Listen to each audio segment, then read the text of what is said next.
ইতিহাসের গোড়ার কথা মুর্শিদাবাদ, পরবর্তীকালে মুর্শিদাবাদ, যা নিজেই এক ইতিহাস।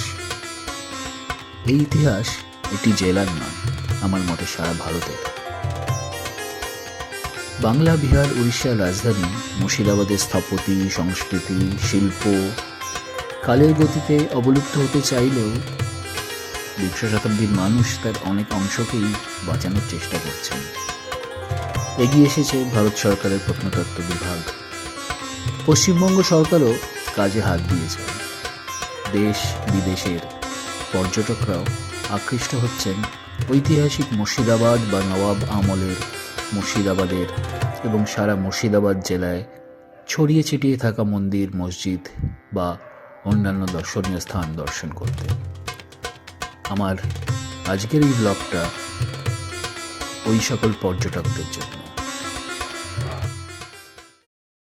মর্নিং ফ্রেন্ডস, মুর্শিদাবাদ থেকে আমরা কালকে অনেক রাতেই পৌঁছেছি। এই হোটেলে আছি, হোটেল শাগনিক।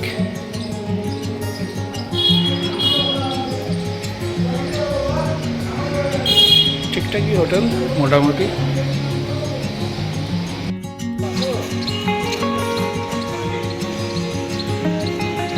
এইটা হোটেল শাগনিক। পাশে আইসিআইসিআই ব্যাংকের ব্রাঞ্চ রয়েছে, বা মুর্শিদাবাদ ব্রাঞ্চ, তার পাশে এটা হোটেলটা।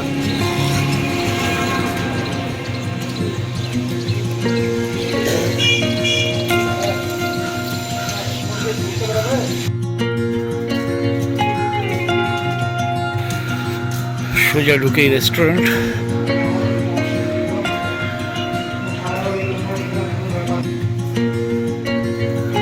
হয়ে গেছে তোমাদের খাওয়া দাওয়া?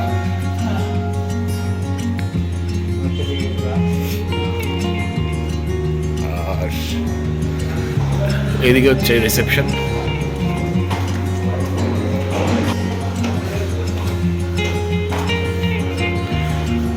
আমাদের রুমটা যেটুকুনি কালকে তুলতে পেরেছি তুলেছি। এখন রুমের অবস্থা খুবই খারাপ। আমরা আছি 209। সো এখন আমরা ব্রেকফাস্ট করব, তারপর বেরোবো মুর্শিদাবাদ ভ্রমণে। খাবার চলে এসছে, মুড খারাপ হয়ে গেছে কারণ অমলেটে পেঁয়াজ দেবে, অমলেটে পেঁয়াজ খায় না। সার্ভিসটা একটু ভালো হতে পারে, কারণ দেখুন এখানে একটা চামচ দিয়ে গেছে খালি অমলেট খাওয়ার জন্য, বাটার লাগানোর জন্য চামচ দেয়নি কোনো। তুই তো খেতে রে। হ্যাঁ, আমাদের পুরি সবজি চলে এসছে, 4টে পুরি, বিভৎস বড় বড়। তার সঙ্গে একটা আলু ফুলকপি দিয়ে একটা তরকারি।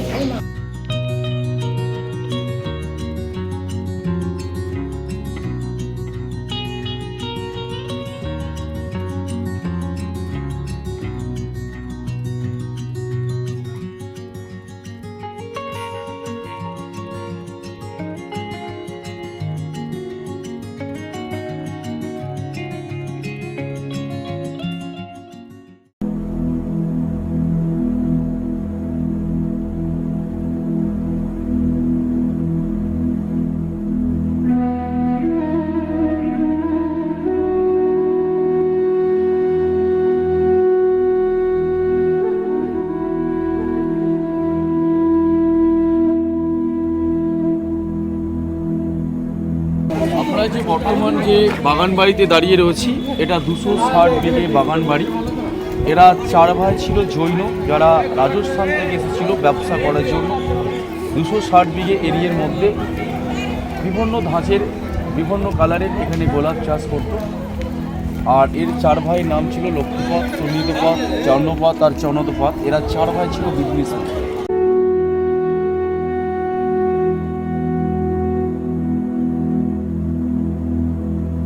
একটা বাড়ি রয়েছে, তারা এখানে থাকে। রীতিমতো তাদের মাছের মারা গেলে তারা সমাধি তারা স্নান করে বেগমদের স্নান করা ছিল। তারা রীতিমতো পোষা পশু পাখিকে তার ছেলেপেলেরা প্রচণ্ড হারে ভালোবাসতো বলে তাদের চিড়িয়াখানা ছিল, সেটাও রয়েছে। বাকিটা ভেতরে বলবো একটা একটা করে। চলুন।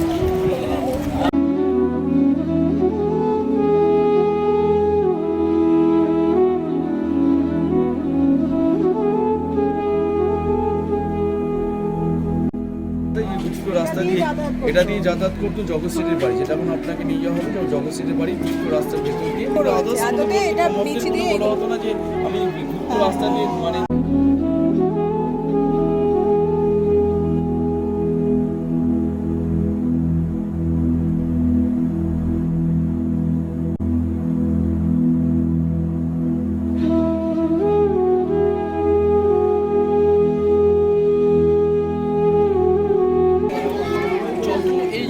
কেটে কেটে কাজ করে ভাস্কর করে। মুর্শিদাবাদের স্তর এক একটা স্তর কেটে কেটে প্রত্যেকটা মানে হাতের শোক করে কাজগুলো করেন ভাস্কর পান্ডে। তো যখন উনি একটু ভালো শিল্পী বা ভালো কাজ করে নিল তখন তার ডুপ্লিসিটি কেটে নেওয়া হয়, যেন এই ধরনের ডুপ্লিসিটি যেন দ্বিতীয় জায়গায় কোথাও না করতে পারে।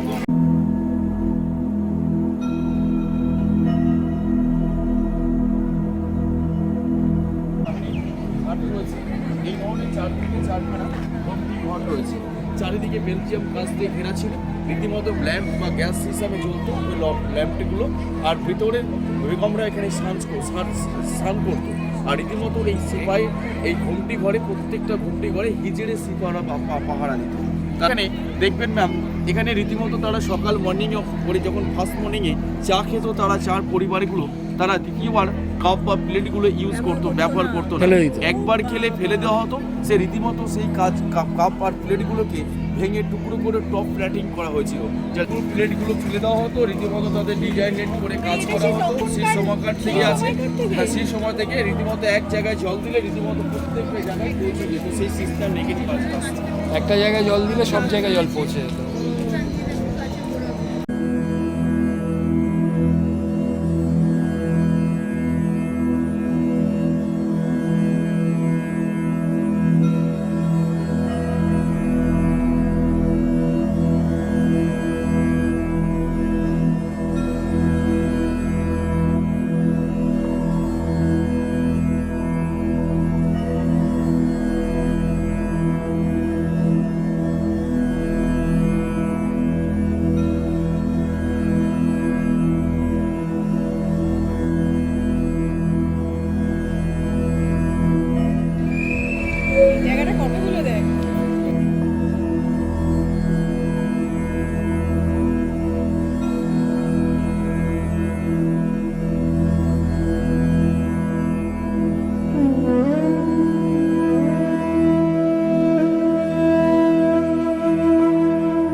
बस एक बार मेरा कहा, बस एक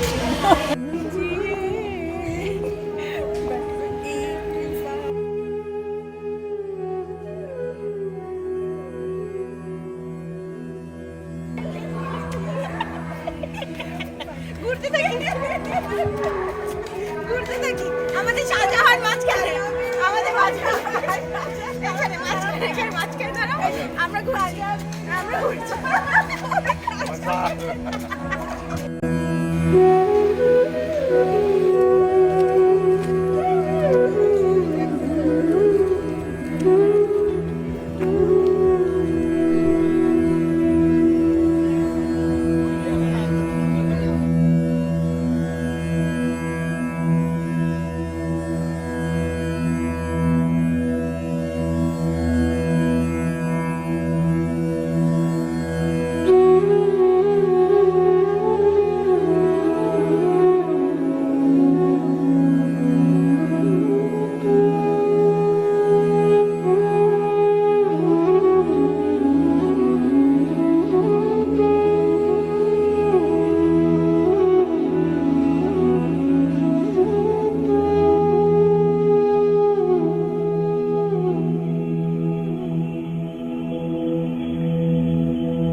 আপনি যেটা দেখলেন এটা কাঠগোলা বাগান বাড়ি, এটা হচ্ছে জগৎ শেঠের বাড়ি।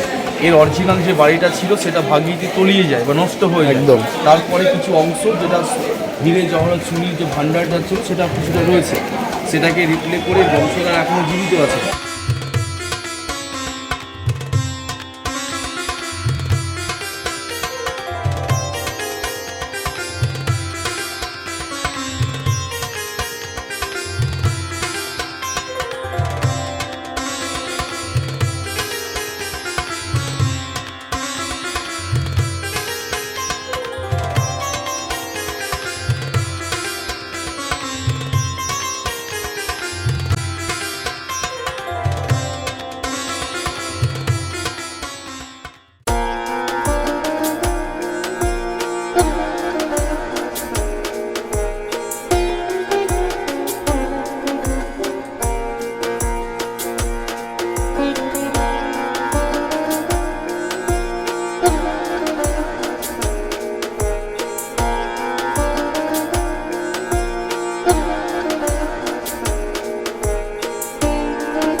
দেবিক সিং এর সেই ফাঁসি দেওয়ার পোশাক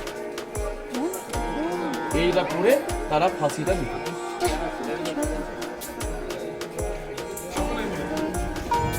যে বাড়িতে আপনারা এসে বললেন এই বাড়ির নাম হচ্ছে একটা মুরগিপুরের রাজবাড়ি। এই বাড়ির মালিক দেবী সিং আর দেবী সিং ছিলেন ট্যাক্স কালেক্টর। উনি যাবো উত্তরে যাও ব্রিটিশদের অধীনে খাজনা আদায় করতেন, জোর জুলুম করে খাজনা আদায় করতো বলে ইতিহাসে পাতায় কুখ্যাত কিংবা ডাকাত বলা হতো। ৭৬ মন্বন্ত নাম শুনেছিলেন? দুর্ভিক্ষ যে সময় মানুষ খেতে পারছিল না, হাজার হাজার মানুষ না খেতে পেয়ে মারা গেছিলেন, এমনকি গাছের পাতা খেয়ে জীবন ধারণ করেছিল। সেই সময়কার ঘটনা, রাস্তায় ফ্যান্ডাও ফ্যান্ডাও করে চিৎকার করে বেড়াচ্ছিল। তার মা শিশুকে দুধ দিচ্ছে, কখন মারা গেছে সেই মাংসকে ছিঁড়ে খেয়ে নিল, তখনকার বলা হয় ৭৬ মন্বন্ত। সেই সময় দেবী সিং জোর জুলুম করে খাজনা আদায় করতে বলে ইতিহাসের পাতায় কুখ্যাত কিংবা ডাকাত বলা হতো। এগিয়ে আসবে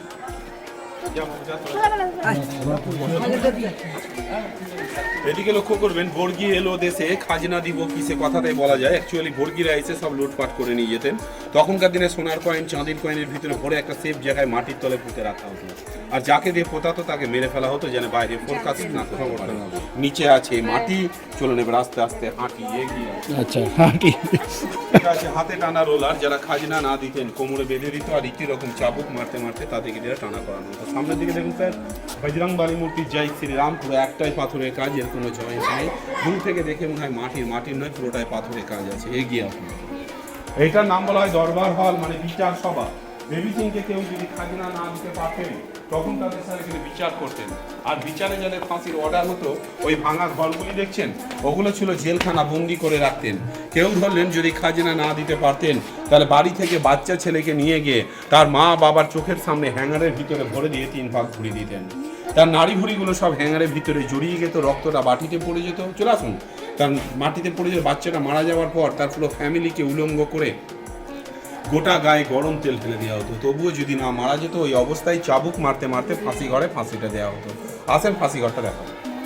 এদিকে লক্ষ্য করুন, এই যে লোহার ল্যাম্পপোস্টটা দেখছেন, এগুলো চারদিকে 4টি থাম ছিল, চারদিকে বেলজাম কাজ দিয়ে ঘেরা ছিল, তলে সেট পাথর দিয়ে বাঁধানো ছিল।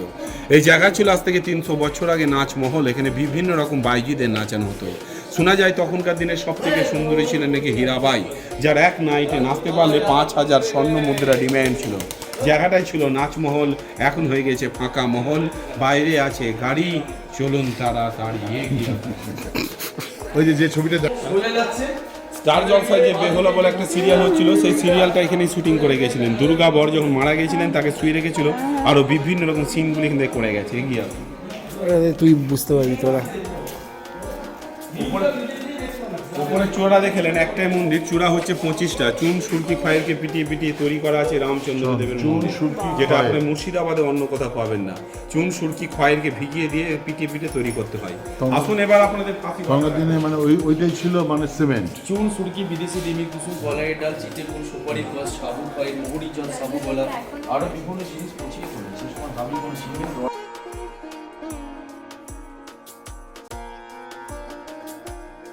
এই যেটা দেখুন এরকমই আরো দুখানা চেন ছিল, চেনের নিচেই ছিল তলে তিনখানা কুমো, কুমোর উপরে সব কাঠ পাতা থাকতো, কাঠের উপরে দাঁড় করিয়ে গলায় দড়িটা পরিয়ে দিত, অ্যাঙ্গেলটা টানলেই কাঠটা সরে যেত।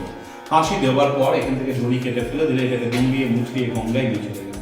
আজকে আপনারা যেমন ঘুরতে এসেছেন এরকমই ঘুরতে এসে একজন বাচ্চা তার মা এই কুমোতে পড়ে মারা গিয়েছিল, যার লাস্টটাই পাওয়া যায়নি বলে কিন্তু প্লেট দিয়ে পুরোটা বন্ধ করা আছে। এটাই ছিল ফাঁসির ঘর, এখন হয়ে গেছে ফাঁকা ঘর, পিছনে আছে বাগান। এবার সবাই সামনে আগান। এগিয়ে আসুন।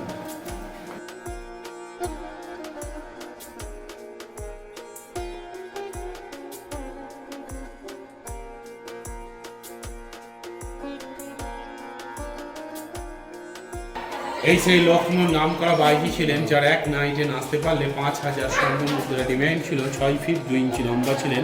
লক্ষ্ণৌর নাম করা বাইজি হচ্ছে হীরাবাই।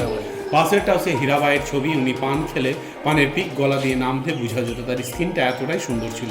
তারই পাশেরটা ওয়ারিন হেস্টিংস, যার আন্ডারে অ্যাকচুয়ালি দেবী সিং কাজ করতেন। আর এই হচ্ছে দেবী সিং, যার পাশে এসেছেন। এই দেবী সিং দুটো বিয়ে করেও ছেলের সন্তান ছিল না বলে উনি ভাইয়ের ছেলেকে স্টেট রক্ষা করার জন্য দত্তক নিয়েছিলেন। তার নাম হচ্ছে কীর্তিক নারায়ণ সিং। উনি ভালো লোক ছিলেন, মন্দির প্রতিষ্ঠা করেছিলেন এবং বিচার সভায় বসিয়ে গরিবদেরকে দুবেলা পেট ভরে খেতে দিতেন। এবং কারোর বাড়িতে বাচ্চা হলে নিজের বাড়ি থেকে একটা গাই গরু এবং কিছু চাল ডালের ব্যবস্থা উনি করে দিতেন। তারই ছেলে, তার পাশে একটা ভূপেন্দ্র নারায়ণ সিং, ইনাদেরই বংশধর। এগিয়ে আসুন, সামনে চলে আসুন। এই মিছিলগুলো আপনার হাত দিয়ে দেখুন, এগুলো হাত দিয়ে দেখুন। এগুলোকে বলা হয় পাথরের জাল বা নেট, মুঘল যুগের জাফের কাজ। এই বানাতে বানাতে কোনো কারণে যদি একটা ছোট বড় হয়ে যেত কিংবা ভেঙে গেলে পুরোটাই বাদ চলে যেত, তাকে আবার নতুন করে করতে হতো। চিন্তা করুন, আগেকার দিনে কোনো পাথর কাটা ম্যাচিং ছিল না, সব ছেনি আর হাতের সাহায্যে কেটে কেটে বানিয়েছিলেন। এগুলো একটা যদি বানাতে বানাতে কোনো কারণে ভেঙে যেত, তাহলে আবার পুরোটাই নতুন করে করতে হতো। কিন্তু ভাবার বিষয় আছে। প্লেট থেকে প্লেট অবধি যে আঁচটা দেখতে পাচ্ছেন, এটাও ঠিক একটাই পাথরের কাজ, এর কোনো জয়েন্ট নেই। ছেনি আর হাতুড়ির সাহায্যে কেটে কেটে বানিয়েছিলেন। দুপাশে দেখুন দুখানা কুণ্ডলী রয়েছে। ভেতরে দেখবেন রামচন্দ্র দেবের মন্দির, রাম লক্ষ্মণ সীতা ভরত শত্রুঘ্ন হনুমান, গঙ্গা ব্রহ্মা বিষ্ণু মহেশ্বর নারায়ণ রাধা কৃষ্ণ, এগুলো ঝুলনের সময় সামনের বেদিতে এনে সাজানো হয়।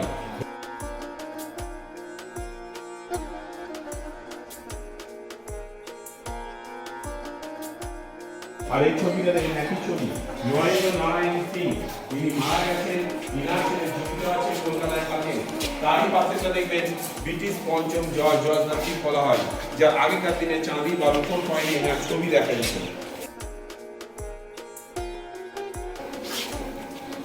এটা একটা রানীদের ব্যবহৃত আয়না, বুঝলেন তো? সেই সময় এখন নিচে রাখা হয়েছে, বেলজিয়াম কাছের আয়না।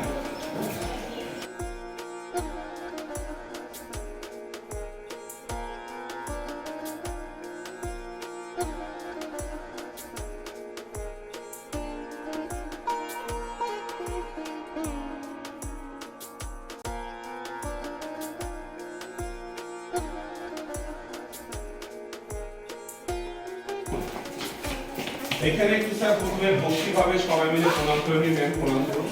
এটাই হচ্ছে স্যার দেবী সিং এর ডাকাতকারী। দেবী সিং যখন যুদ্ধ বা ডাকাতি করতে যেতেন তখন এখানে পুজো করে যেতেন, ফিরে আসবার সময় ঘুরিয়ে পুজো দিতেন।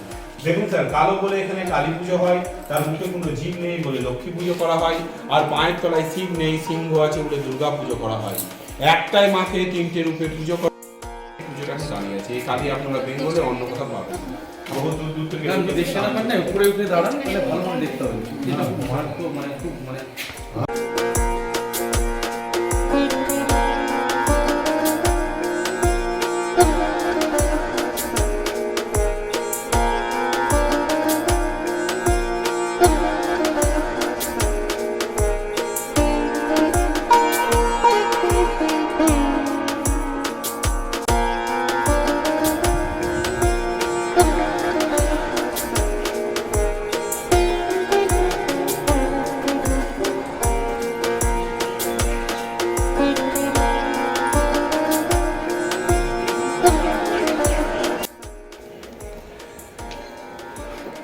সত্যি এই দেওয়ালের মধ্যে নাম লিখে যাওয়া, কবে যেগুলো বন্ধ হবে?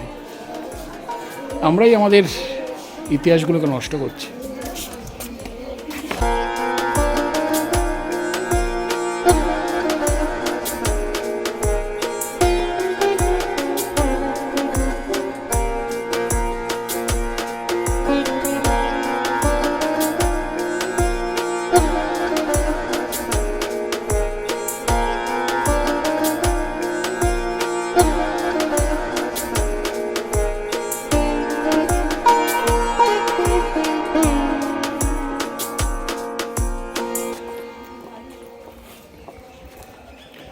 নসিপুর রাজবাড়ি দেখা হয়ে গেল আমাদের। দেখা যাক এবার নেক্সট গন্তব্য কোনটা।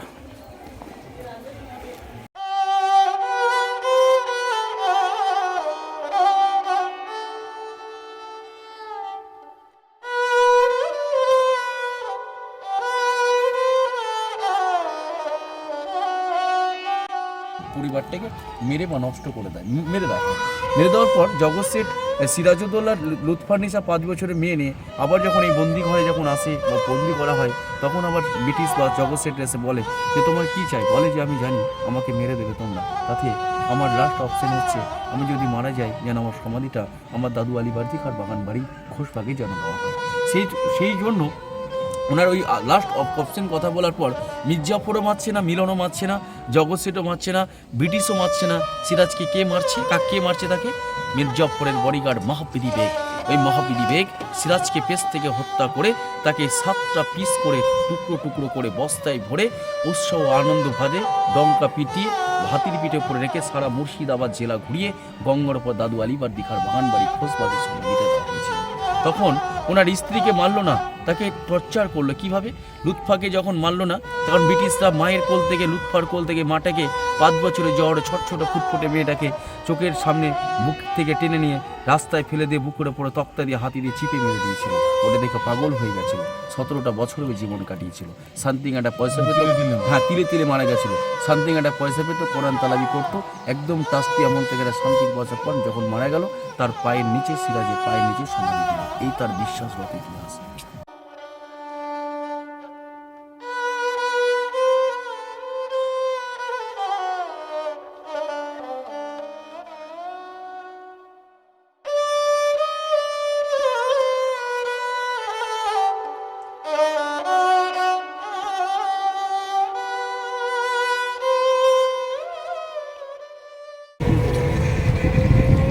এবার আমরা যাচ্ছি মির্জাফরের সমাধি পরিবারে।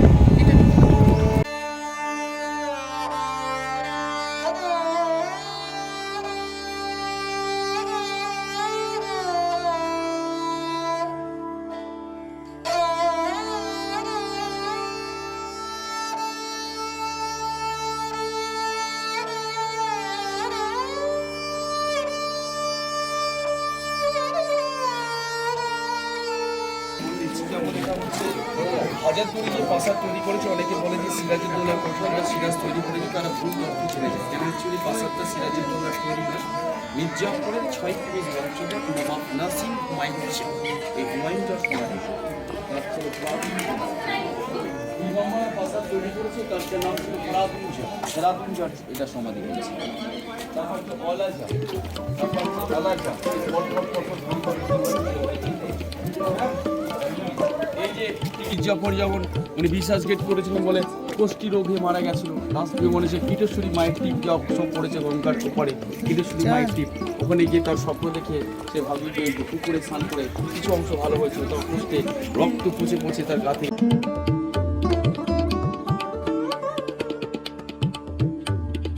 আর এই যে ম্যাম দেখছেন না, এই ঘরে ঘেরা যে সমাধিগুলো, এখানে মহিলা বেগমরা তো ঘোমটা মহিলা তাদের বেগমের সমাধিগুলো ঘিরে এই সমাধি দেওয়া। মহিলাদের আর মির্জাফরের ছেলের মিলনের দুটো হীরালাল আর মিরালাল দুটো পায়রা ছিল, এরা খুব ভালোবাসতো, তাদের লেনদেন বা চিঠি নেওয়া আসা করতো। তাদের পায়রাগুলো যখন মারা গেল তার সমাধিটা দিল, এই সমাধিটা ওই দুটো পায়রা।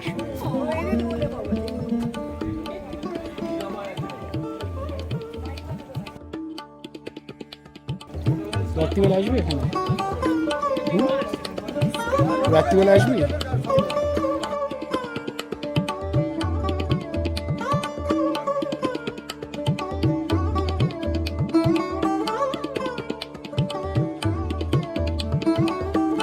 মির্জাফরের সামনে এইটা আমি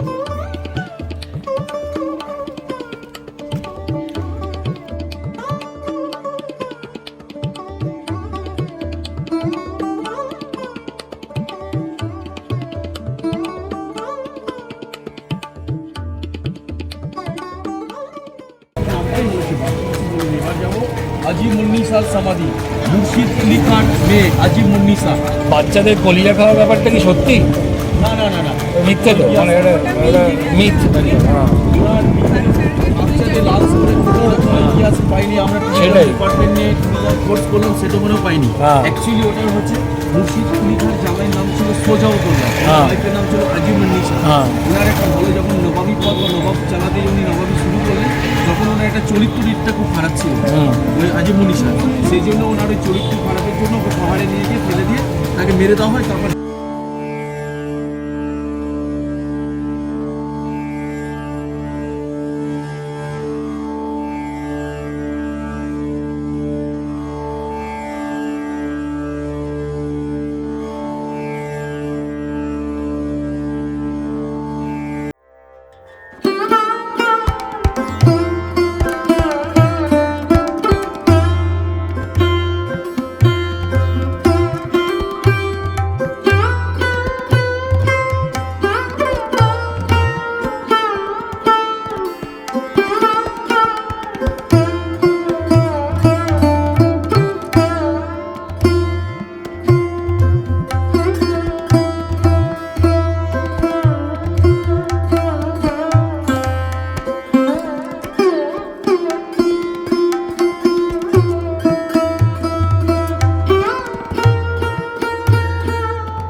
দুপুরবেলায় আমরা গিয়েছিলাম হোটেল হাজারদুয়ারিতে লাঞ্চ করতে।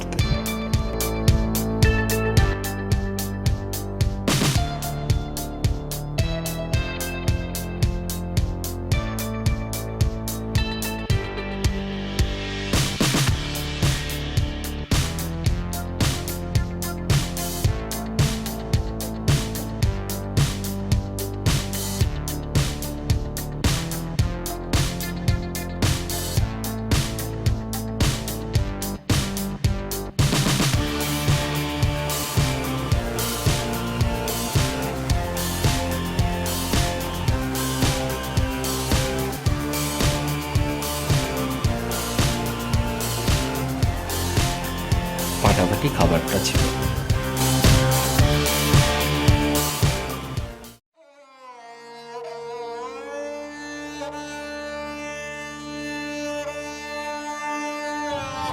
কিছু মনে করবেন না, আপনাদের ভিডিও তুলে নিলাম। হ্যাঁ, এখানে যে লম্বা হোয়াইট কালার একটি বড় প্রাসাদ রয়েছে, এই প্রাসাদ থেকে বলা হয় ইমাম বাড়ি, উর্দু ল্যাঙ্গুয়েজে বলা হয় ইমাম বারগা। মহরম পারপাসে খোলা হয় আর বাকি সময় সব সময় বন্ধ থাকে। দেখা যাচ্ছে না, ওর নিচে একটি কাঁচের ঘর আছে, আর ওই ঘরের ভেতরে রাখা আছে ইমাম হাসান আর হুসাইন, এদের হাত আর পায়ের ছাপ। এটা বঙ্গের মধ্যে বৃহত্তম লম্বা বাড়ি, 207 মিটার। তৈরি করেন নবাব নাজিম হুমায়ুন যার ছেলে ফরাদুন শাহ। এই প্রাসাদটাকে নির্মাণ করেন 1847 সালে।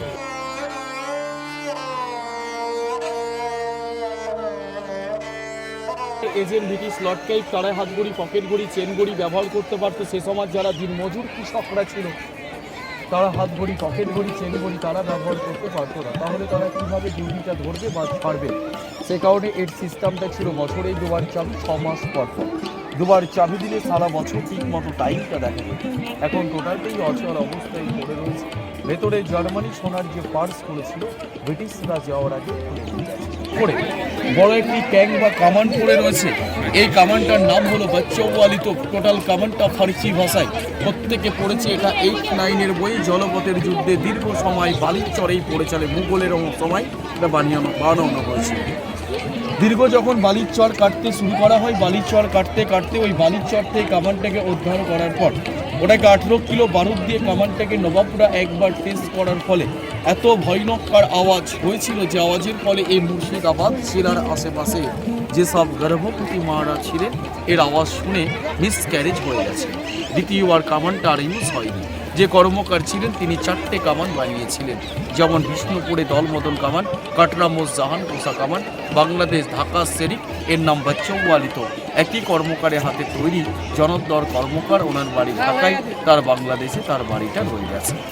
আরও সামনে যে একটি মাঠের উপরে হোয়াইট কালার ছোট্ট একটা মসজিদ দেখা যাচ্ছে, এটা মসজিদ বলা ভুল হবে, এটাকে বলা হয় মদিনা মসজিদ। সিরাজউদ্দৌলার একটাই স্মৃতি নিদর্শন বর্তমান হয়ে গেছে সামনের এই মদিনা।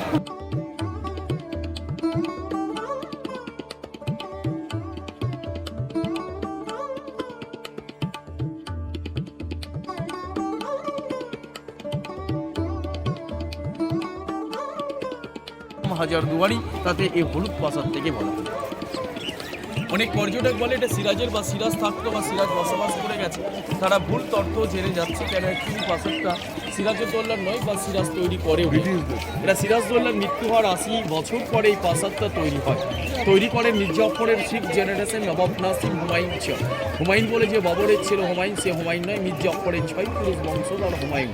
উনি 1829-এ কাজ শুরু করে আর 37-এ কাজটা কমপ্লিট করে। টোটাল বিল্ডিংটার সময় টাইম লেগেছিল 8 বছর। নবাবী পিরিয়ডে নবাবদের অর্থ পয়সা ব্যয় হয়েছিল 16 লক্ষ স্বর্ণ মুদ্রা বা সোনার টাকা। টোটাল বিল্ডিংটা রয়েছে 12 দিকে জমির উপরে, এর হাইটটা রয়েছে 80 ফুট, আর যতগুলি গোল পিলার আছে 52টি। এর ভেতরে আছে 900টা অরিজিনাল কাঠের অরিজিনাল দরজা শাল কাঠের, আর 100টা রয়েছে ফলস। 900 আর 100কে যদি আমরা একসঙ্গে মিলিয়ে নেব তাতেই হবে 1000। এই জন্য বিল্ডিংটাকে বলা হয় হাজার দুয়ারি। আর নিচ থেকে কাউন্ট করলে সিঁড়ি 36টা সিঁড়ি রয়েছে। বিল্ডিংটার মাথার উপর একটি লোগো রয়েছে, লোগোটাকে বলা হয় ব্রিটিশ লোগো। আইকার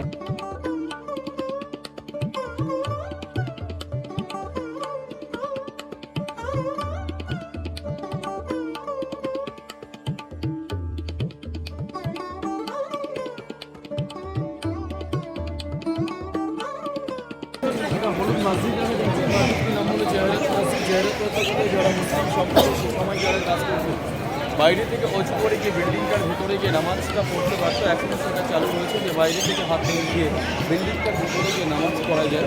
তৈরি করেন সিরাজউদ্দৌলার দাদু আলী বাদশাহ, তৈরি করে এই মসজিদটি। এর বয়স 307 বছর পুরনো রয়ে গেছে। নিচের তলাটা ছিল বাংলা, বিহার, উড়িষ্যার ট্যাক্স কালেকশন বা জমির খাজনা আদায় করা হতো। সেকেন্ড রাউন্ডটা ছিল বাংলা, বিহার, উড়িষ্যার এখানে বসে বিচার করা যেত। আর 3 তলা ছিল ব্রিটিশ গেস্ট হাউস। টোটাল মিলিয়ে 900টি অরিজিনাল কাঠের দরজা শাল কাঠের রয়েছে। এটার মতোই সেম দরজা দেখতে 100টা ফলস আছে, দেখে নেবো ফলসটা কীভাবে রয়েছে। এই ধরনের 100টি ফলস রয়েছে। এই ফলস তারা কেন বানিয়েছিল? তারা সবই অরিজিনাল তারা বানাতে পারতো, কেনই বা তারা ফলস করলো? তাহলে নবাব ব্রিটিশ এজেন্টরা যখন বসে বিচারে বসতো, রীতিমতো কৃষক বা ফার্মারদের নীল চাষ করানো শেখালো। যখন নীল চাষ করতে শুরু করালো কৃষকদের, তখন বারবার লস ছিল, ঠিকমতো তারা কর খাজনা দিতে পারতো না। তাদের জোর জুলুম করে কর না হতো। যারা কর দিতে না পারত তাদের বাড়িতে বর্গি পাঠিয়ে দেওয়া হতো। বর্গি পাঠানোর পর তাদের কৃষকদের তুলে নিয়ে এসে এই দরবারে ফেলে তাদের টর্চার শুরু করা হতো। টর্চার করার পর যদি তবুও তার কর দিতে না পারতো, তখন লাস্ট অপশন নির্দেশ থাকে, তোমরা যদি কর দিতে না পারো তাহলে তোমরা পালিয়ে যেতে পারো। পালিয়ে যাওয়ার চেষ্টা করলে তাদের গরম তেল গায়ে ঢেলে দিত। এইভাবে তারা ঝটপট করতো আর পালিয়ে যাওয়ার চেষ্টা করতো। ভাবতে দরজার সামনে তো সিপাহীও নেই, পালিয়ে যেতে পারবো। এসেই দেখতো যে ফিক্স করা খোলাই যেত না। শত্রুপক্ষে বোকা বানানোর জন্য আসল নকল মিলিয়ে 1000টা দরজা। আর এই বিল্ডিংটা বস্তা লেগেছিল বানাতে চুন, সুরকি, বিদেশি ডিমের কুসুম, কলাইয়ের ডাল, চিতেগুড়, সুপারির পর, সাবু কয়ের, মোহরির জল, সাবু বলে আরও বিভিন্ন জিনিস পচিয়ে তৈরি। সে সময় দামি কোনো সিমেন্ট বা রড ছিল না। বিল্ডিংটার ইঞ্জিনিয়ার ছিলেন কর্নেল ডালকন ম্যাকইঞ্জিনিয়ার।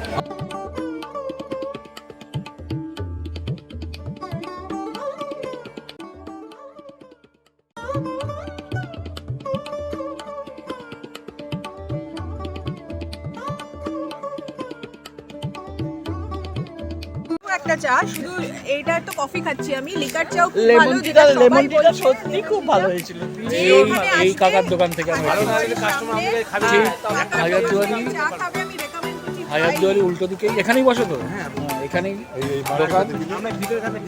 এই মার্কেট রয়েছে হাজারদুয়ারি, পেছন থেকে বেরোলেন, এখান থেকে বেরোলেন, বেরিয়ে এই কাকার দোকানে এসে চা খাবেন, খুব ভালো লাগবে।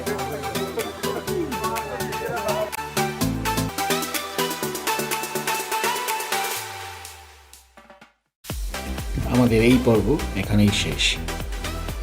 আর এই ভিডিওটা যদি আপনাদের ভালো লেগে থাকে তাহলে অবশ্যই লাইক এবং শেয়ার করুন, আর চ্যানেলটাকে প্লিজ সাবস্ক্রাইব করুন।